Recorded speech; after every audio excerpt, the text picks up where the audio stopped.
Salam damai sahabat oase rohani Katolik yang terkasih. Apa kabar Anda? Semoga Anda dalam keadaan sehat, semangat, penuh dengan sukacita ya.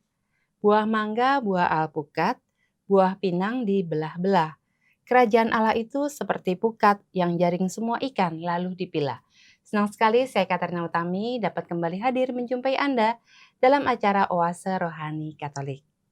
Bersama saya telah hadir di studio narasumber Oase Rohani Katolik, Romo Bernardus Subroto Mardi Atmojo, Serikat Yesus dari Provinsi Indonesia. Mari kita bersama menyapa beliau.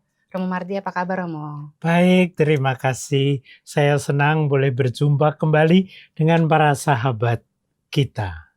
Ya, terima kasih Romo atas kesediaannya untuk mengisi acara Oase Rohani Katolik. Saya juga terima kasih.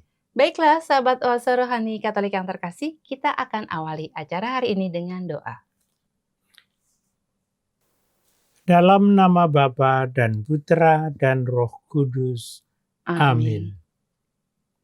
Allah, Aba, Bapa kami bersyukur bahwa Engkau menjadikan kami anak-anak-Mu dan mengutus Putra-Mu, Tuhan Yesus Kristus, menjadi sahabat kami dengan melimpahkan Roh Allah ke dalam Bunda Maria supaya sudi menjadi bunda kami dengan menjadi ibu dari Sang Mesias.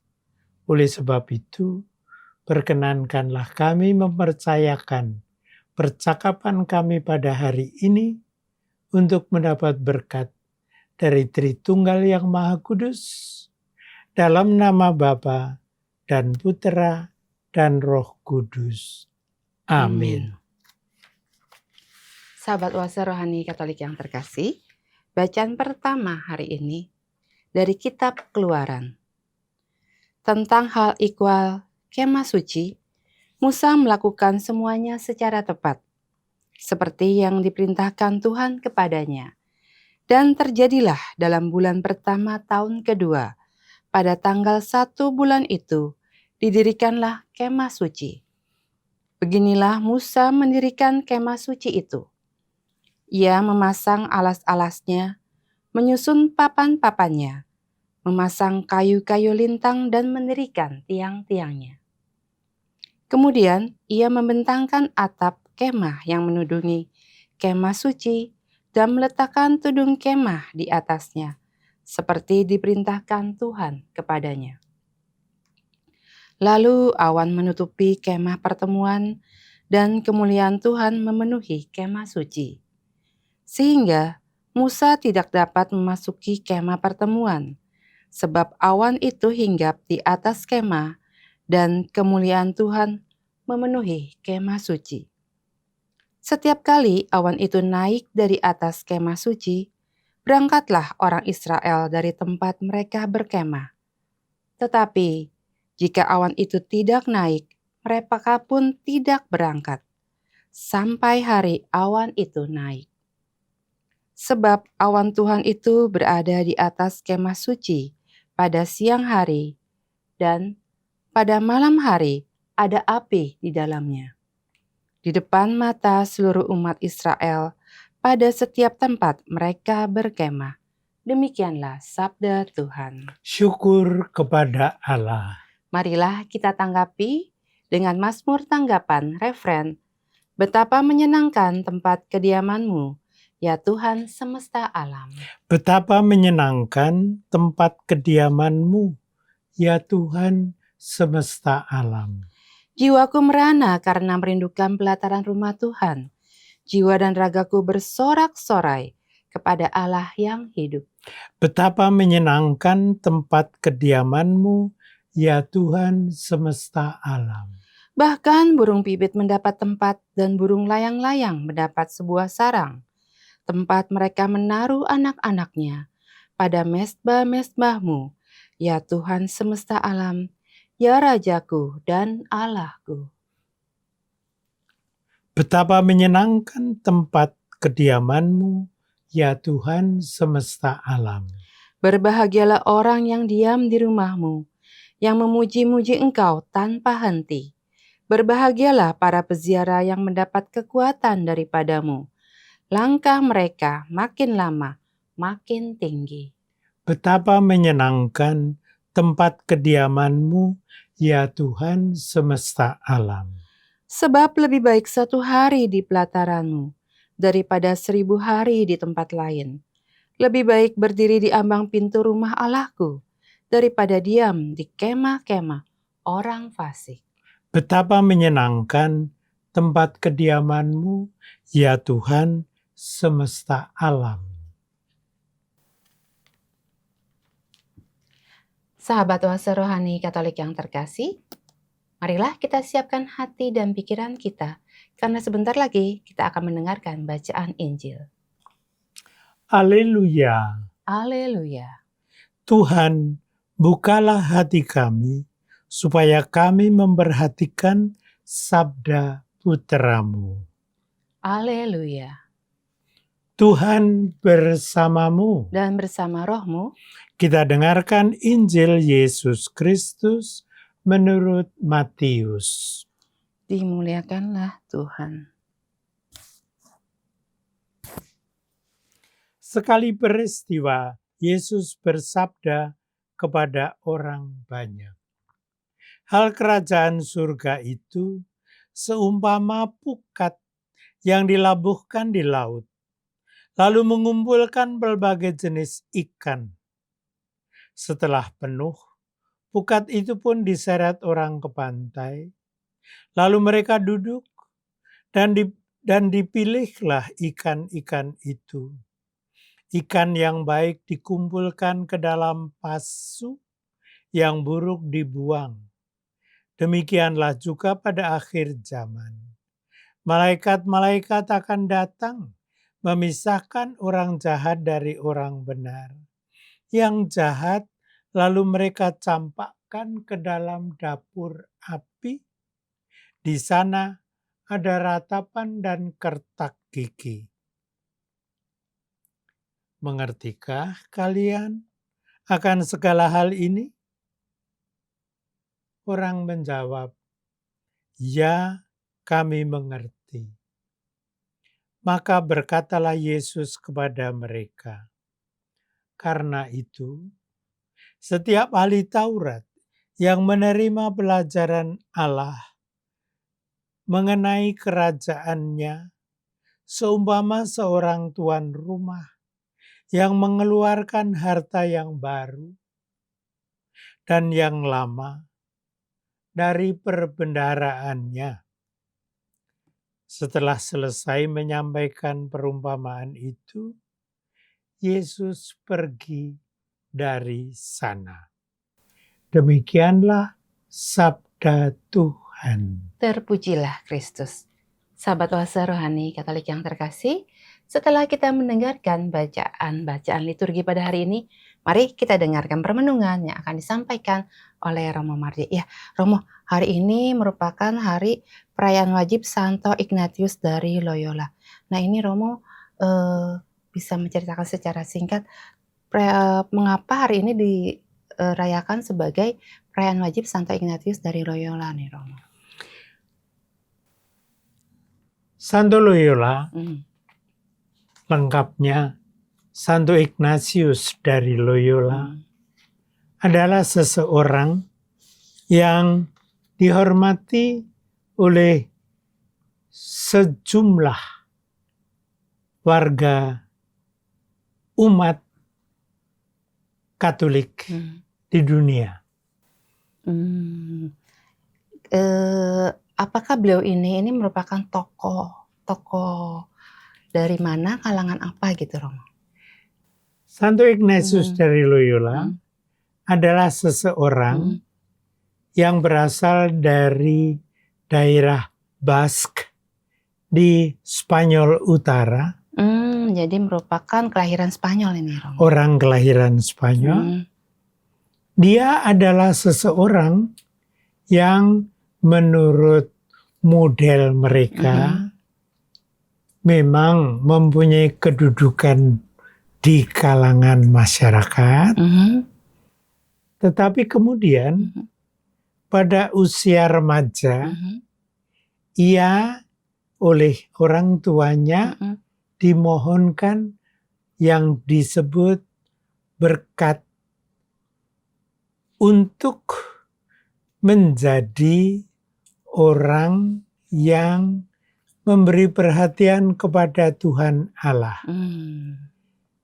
Nah, bagian dari berkat awal Mhm. dalam gereja Mhm. itu merupakan bagian penting karena itu menyebabkan dia mempunyai kecenderungan ke arah Tuhan Allahnya. Waktu kecil, tetapi seperti banyak di antara kita, terus terang aja, sesudah agak remaja, lalu punya pikiran macam-macam.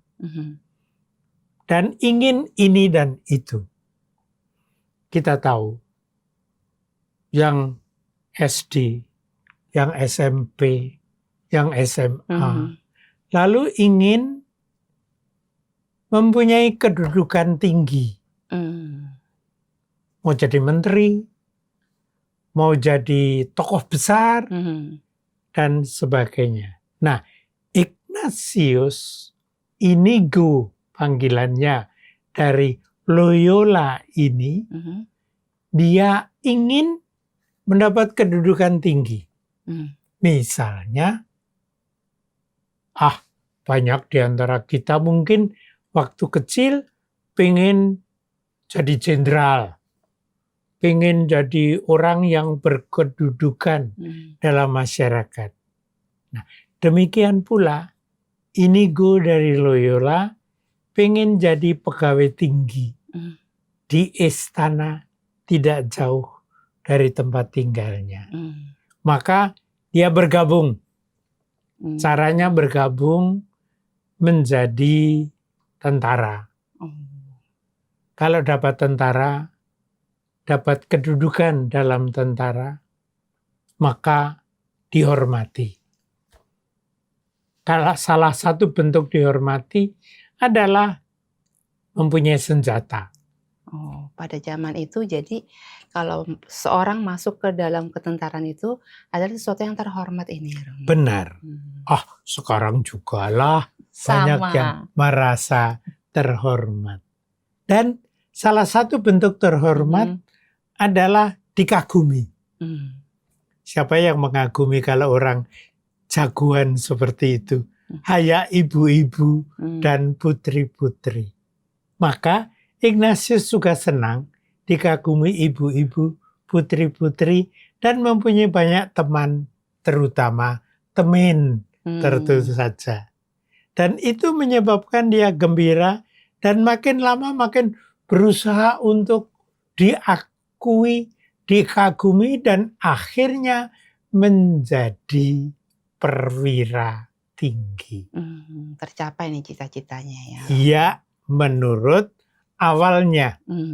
Dan karena itu, maka salah satu bentuk, saya nggak tahu bagaimana di Indonesia sekarang ya, tapi di waktu itu, lalu kalau sudah mempunyai kedudukan itu, yang lainnya harus kalah.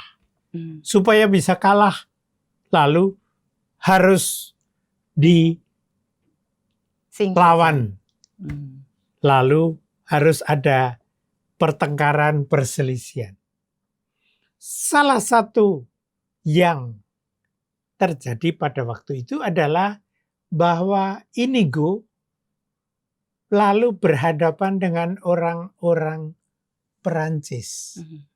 Dan orang-orang Perancis itu adalah orang-orang yang berlawanan dengan orang Spanyol. Bermusuhan. Inigo memihak yang Spanyol tentu saja karena dia orang Spanyol. Tapi salah satu lawan dari Inigo adalah seseorang yang dari Wangsa Saverius. Salah satunya nanti kita kenal sebagai Franciscus Saverius. Itu lawannya karena Franciscus Xaverius memihak orang Perancis. Karena dari negara Prancis ya. Betul. Dia di perbatasan. Dan dampaknya adalah perang. Dan kalau perang, ya tidak pakai parang kecil-kecilan. Lalu Ignatius atau Inigo berperang dengan mereka, dan dia di suatu daerah namanya Pamplona itu harus melawan orang Perancis dan orang Xaverius, dan karena itu bagaimanapun juga senjata lawan senjata, dan akhirnya yang kena adalah kaki dari Inigo. Wah. Hancur lututnya. Lututnya, ya. Dan karena itu dia harus dioperasi gini dan gitu. Dampaknya apa? Ya sudah. Keinginan untuk terkenal dan sebagainya menjadi orang yang berbaring di tempat tidur. Karena dia harus memulihkan kesehatannya sampai 8-9 bulan. Kita tahu ini problem besar. Tapi ibu dan saudara-saudarinya mempunyai suatu cara menyelesaikan. Silahkan tidur. Tapi kan nggak enak tidur terus. Lalu diberi bacaan. Bacaannya belum HP yang sekarang dipunyai banyak anak. Bukan berbagai macam bacaan hebat, tapi yang dilakukan adalah oleh orang-orang di sekitarnya diberi Alkitab, membaca Alkitab. Kemudian diberi kesempatan untuk membaca riwayat orang-orang seperti Franciscus, Dominikus, dan sebagainya. Akibatnya apa? Ketimbulan gagasan. Kalau begitu, ternyata cita-cita hidup itu tidak hanya jadi pinter, tidak hanya jadi hebat, tidak hanya punya kursi menteri, tidak hanya mempunyai kekuasaan, tetapi juga berjumpa dengan Tuhan, ketemu Tuhan, belajar mengenal Tuhan, dan mengenal orang-orang yang berbakti kepada Tuhan. Itu perubahan riwayat dari Ignatius atau Inigo. Luar biasa ya, jadi dari musibah itu Santo Ignatius justru menemukan yang tadi Romo bilang, katakan itu ya, jadi dia tahu orang-orang kudus ya Romo. Betul, berarti mungkin bagi kita suatu pelajaran bahwa duka cita, duka derita itu kadang-kadang dipergunakan oleh Tuhan untuk memperkenalkan aspek lain dari hidup. Ada loh jalan yang kayak begini. Ada loh cara hidup yang kayak begini. Sehingga lalu perlahan-lahan dia mengenal kitab suci, mengenal siapa itu Tuhan, siapa itu Tuhan Yesus Kristus.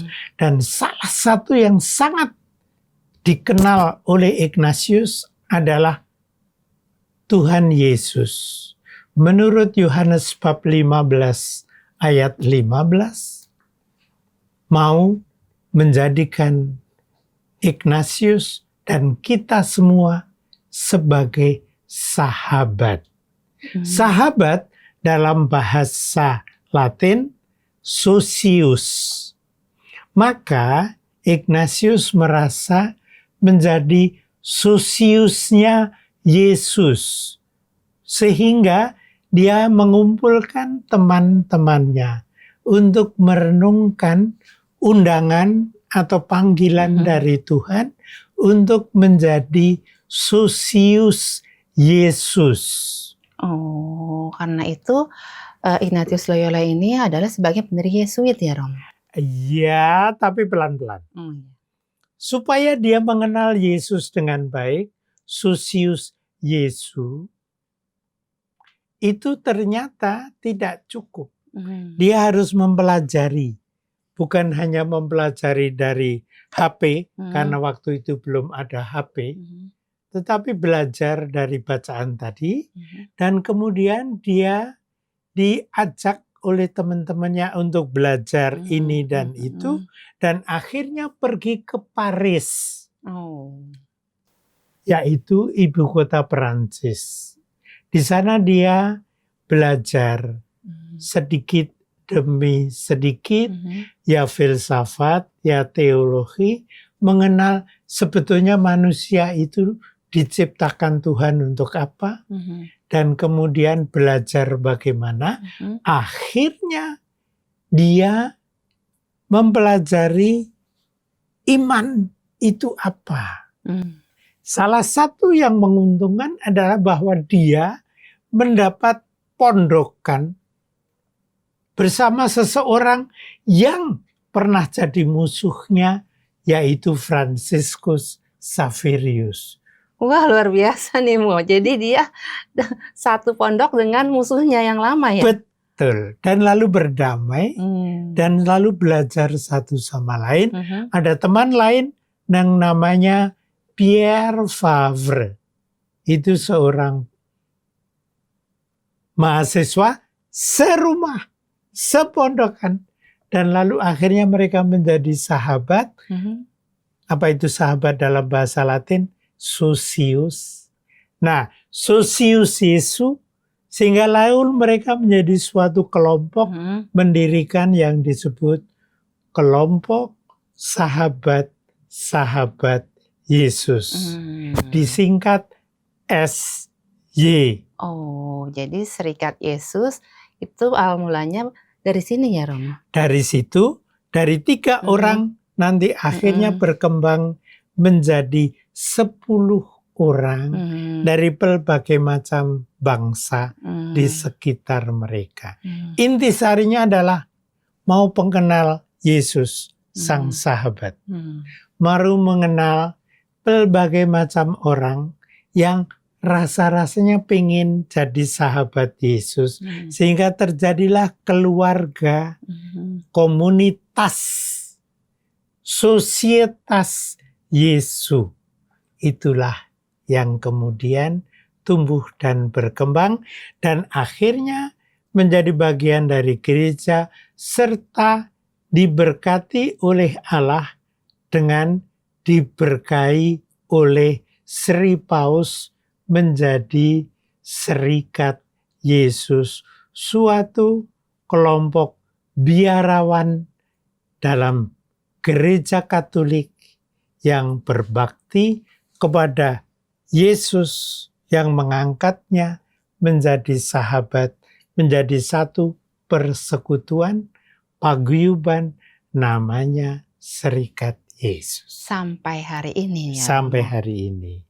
Luar biasa, jadi itu adalah sejarahnya Ignatius Loyola itu sampai sekarang ini sudah tercapai banyak imam-imam ya Romo dari Serikat Yesus ya Romo? Imam dan bruder dan frater yang ingin agar supaya boleh diterima sebagai saudara sahabatnya Yesus. Tuhan Yesus. Oh ya Romo. Dan seingat aku ini Romo, Ignatius ini juga adalah sebagai yang terkenal dengan doa-doa, meditasi dan retretnya ya Romo? Betul. Kenapa? Karena waktu mereka mulai mengenal Tuhan Yesus, lalu diberi perwahyuan bahwa Tuhan Yesus tidak hanya ngajari mereka ini dan itu, belajar pengetahuan ini dan itu, tidak hanya berkenalan, berteman, tetapi pada akhirnya menjadi bagian dari persaudaraan dalam diutus sang putra, itu diutus menjadi pewarta kabar gembira atau Injil, sehingga menjadi bagian dari gereja yang mewartakan kabar baik demi kemuliaan Allah. Ya Romo. Terima kasih Romo. Romo, kita udah ada di penghujung di sesi yang pertama. Nanti kita lanjutkan lagi obrolan seru kita ini di sesi yang kedua, Romo. Terima kasih. Terima kasih, Romo. Baiklah, sahabat Oase Rohani Katolik yang terkasih, jangan kemana-mana, nanti kita akan jumpa di sesi yang kedua. Tetaplah di tempat Anda.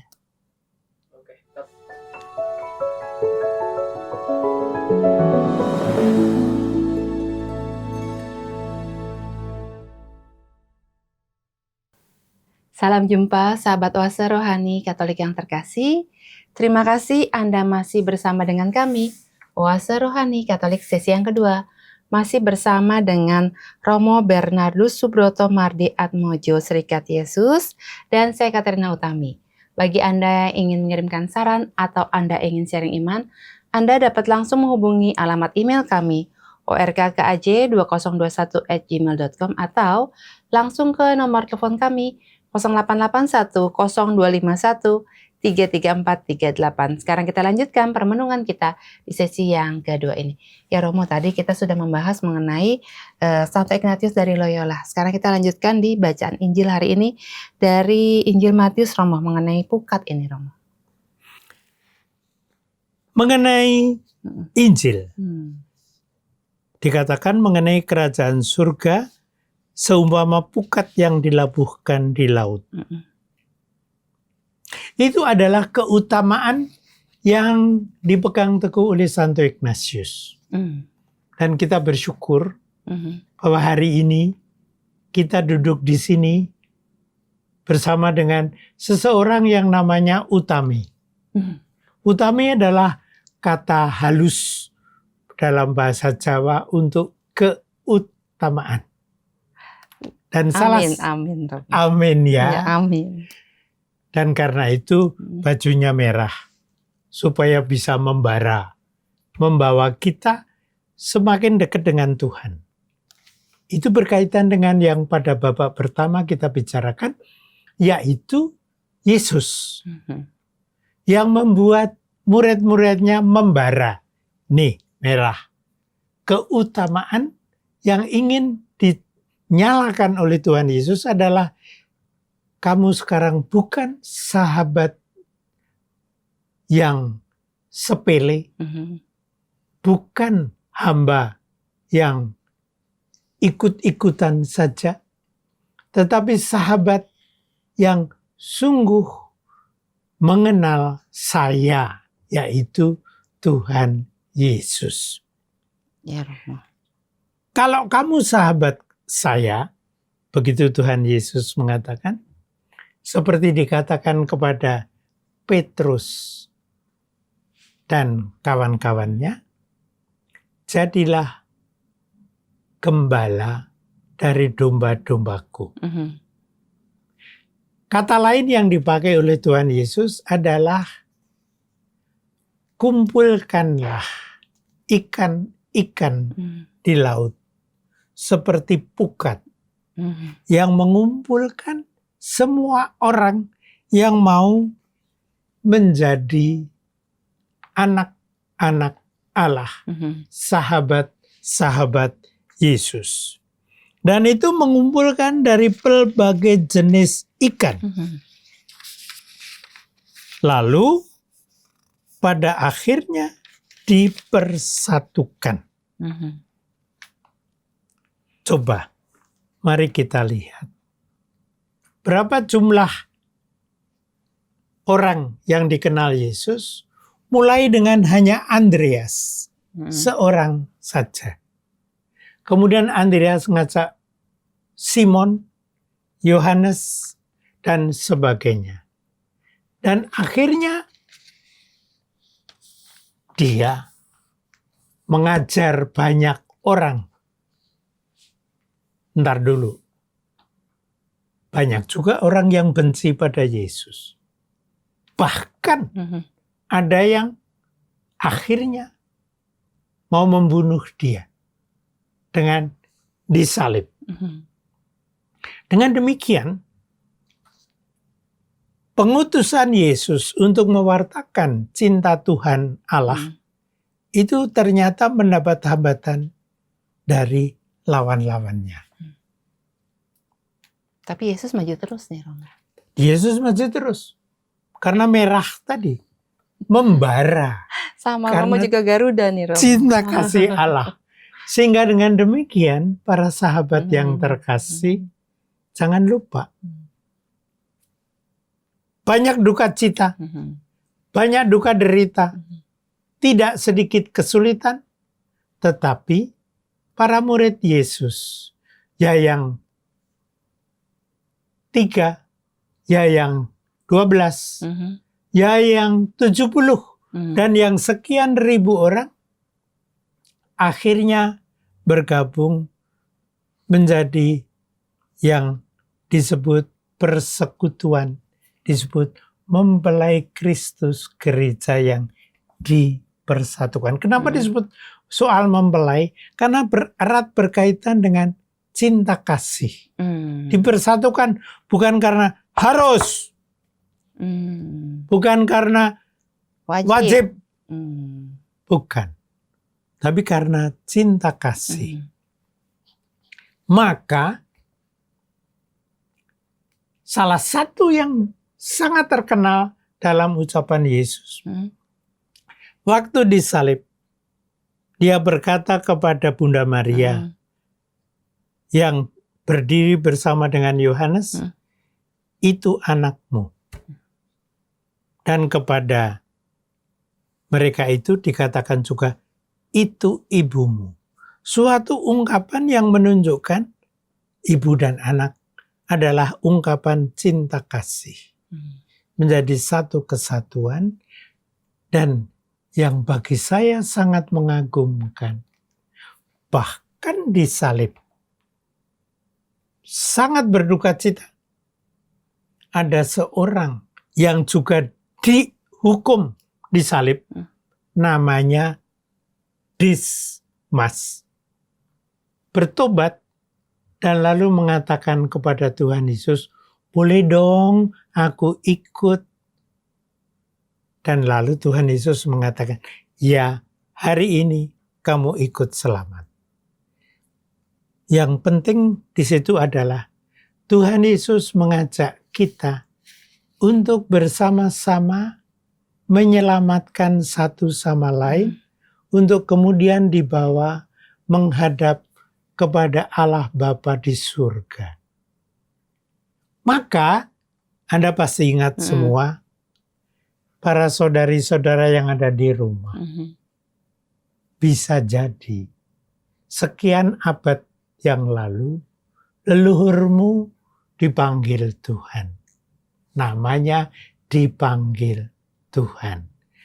Kakek, nenek, engkong, encim dipanggil Tuhan. Bapak dan ibu barangkali sudah dipanggil Tuhan. Perhatikan istilah yang saya pakai, dipanggil Tuhan. Bukan kok mati. Tuhan Yesus menjalankan pengutusan disalib. Dipanggil Tuhan untuk memberi hidup baru kepada kita semua. Nah, Inigo Loyola sadar sekali poin itu.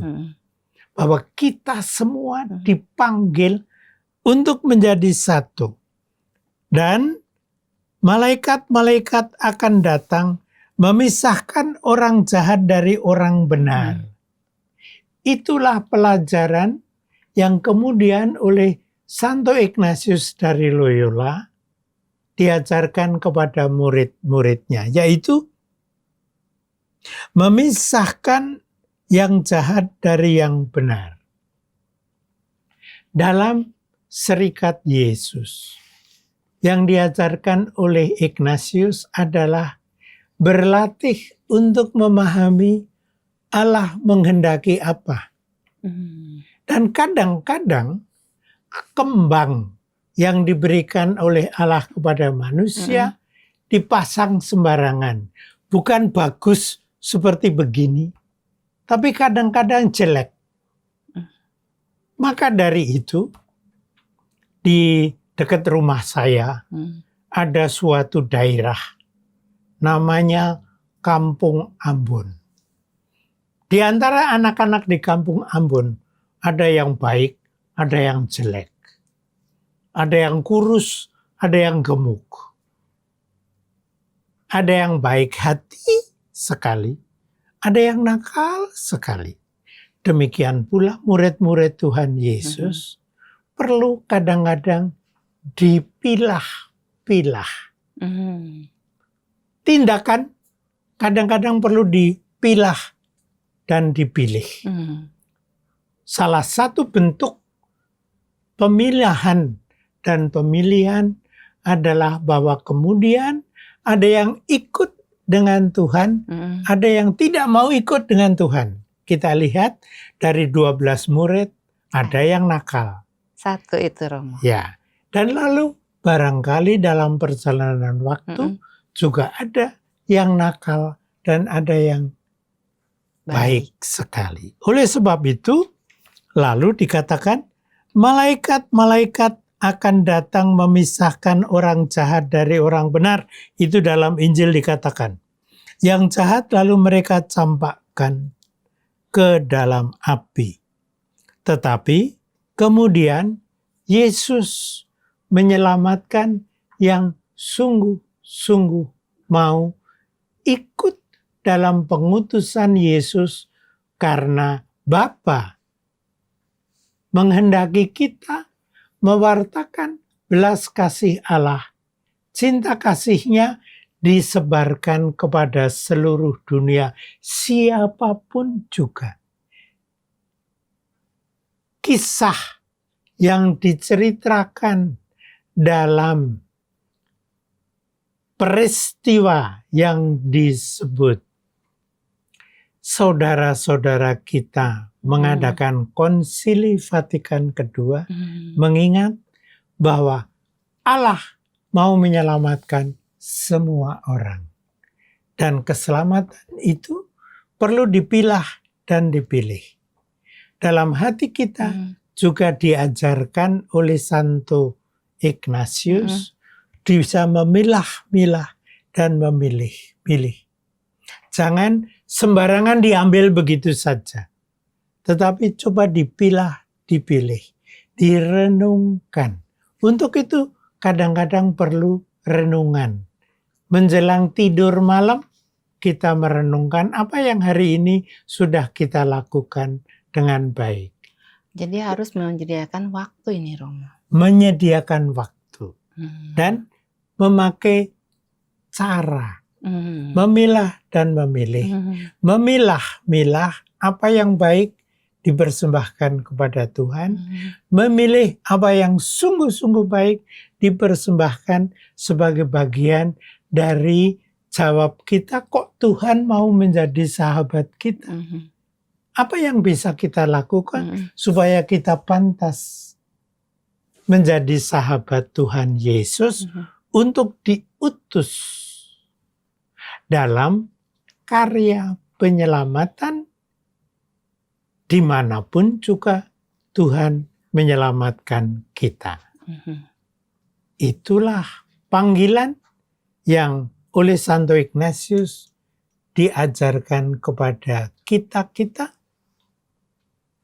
memilih Tuhan sebagai sahabat yang memang mengangkat kita sebagai sahabat. Dan karena itu penyelamatan tersedia. Ya, Romo Marty. Sangat menarik sekali, dan ini saya ingat waktu kunjungan Paus Fransiskus ke Indonesia nih, Romo. Dia juga datang mengunjungi kita, mengunjungi Indonesia, dan mengunjungi beberapa daerah, Romo. Betul. Dan itu menarik. Paus Fransiskus adalah anggota Serikat Yesus yang pertama kali menjadi paus. Dan karena itu kita bisa melihat darinya bagaimana dia memilah dan memilih. Tidak sembarangan. Ini bukan soal memilih kendaraan yang dipakai, tapi juga bahwa dia menemukan bahwa di sekitarnya anak-anak kecil dengan ibu-ibunya datang menuju ke mobilnya yang terbuka dan lalu memberkati dan seterusnya. Kemudian dia mengajak supaya kita dari berbagai macam hal itu, Bhinneka Tunggal Ika, benar-benar menjadi anak-anak Allah dan akhirnya berbakti kepada Allah sampai dipanggil kembali menjadi ciptaan Allah yang diberkati dengan roh Allah karena dipanggil menjadi sahabat Yesus. Kesanalah Santo Ignatius ingin mengikuti Yesus dan bersama Santo Ignatius kita boleh mempersembahkan diri dengan membuka hati, budi, dan aksi kita untuk dapat menyambut panggilan Allah. Sampai Sang Kristus datang untuk kedua kalinya. Yohanes bab 20 ayat 22 boleh Anda lihat akan menceritakan bagaimana Sang Kristus memberi hembusan roh untuk menyebabkan kita bisa siap menyambut Allah yang menyatukan kita dalam kerajaan Allah menjadi keluarga Allah yang terkasih. Ya, terima kasih Romo Mardi. Romo, sebelum kita tutup acara ini ada closing statement 1-2 kata-kata untuk sahabat Oase Rohani Katolik. Para sahabat yang terkasih,